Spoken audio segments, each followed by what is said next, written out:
Quand le corps physique meurt, reste-t-il une matière plus subtile? Et est-ce que la conscience de ce corps rayonne davantage du fait qu'il n'y a plus la barrière dense de la matière? Si vous prenez contact avec ces dimensions subtiles des êtres, vous verrez qu'elles ont souvent un rayonnement beaucoup plus intense que lorsque les barrières de l'ego, du corps et de la personnalité font obstruction.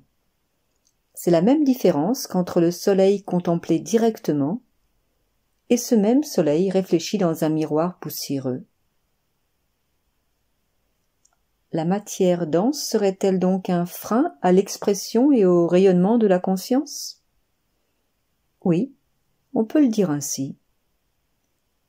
Ou bien cette matière dense est-elle le support de son expression? Le corps subtil et le corps grossier sont tous deux des moyens d'expression du sans-forme. Ils sont à la fois support et frein, comme une canne sur laquelle s'appuie votre corps. Elle est à la fois un support et un obstacle, empêchant le corps de trouver par lui-même sa verticalité et son autonomie. Il en est ainsi de l'outil. Il est utile un temps, puis devient encombrant dès lors qu'il a accompli son œuvre. Si la main qui le tient ne s'y accroche pas plus que nécessaire, au moment voulu, l'outil et la main se séparent d'eux-mêmes. Ce corps va-t-il donc devenir de plus en plus éthéré au fur et à mesure que la lumière le traverse? Oui, on peut le dire ainsi, mais le mieux est d'en faire l'expérience dans votre propre corps. Référez-vous à la sensation de transparence, par exemple, de votre main gauche.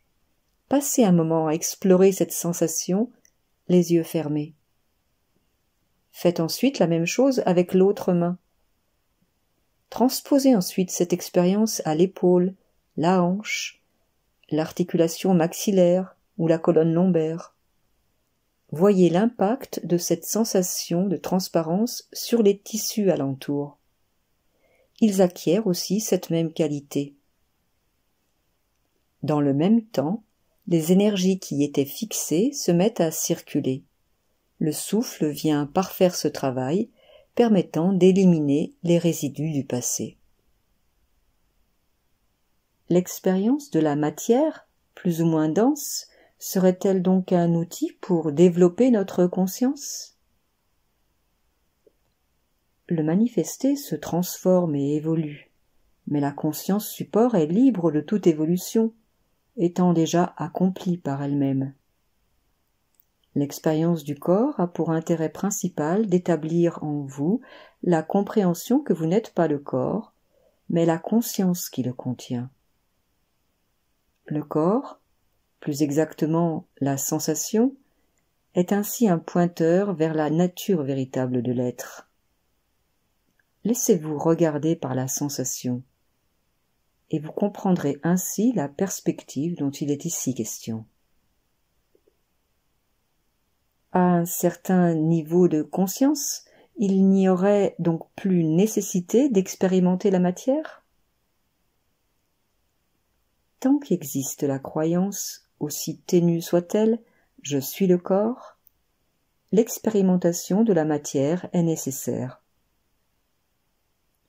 Pour celui qui adhère à la théorie de la réincarnation, cela reviendrait-il à dire que dès lors qu'un certain état de conscience est acquis, le cycle de la réincarnation s'achève?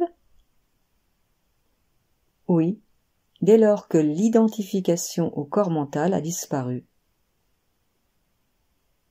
Peut-on dire que la conscience-connaissance du soi protège de tout? La conscience, étant sans forme, est au-delà de tout besoin de protection.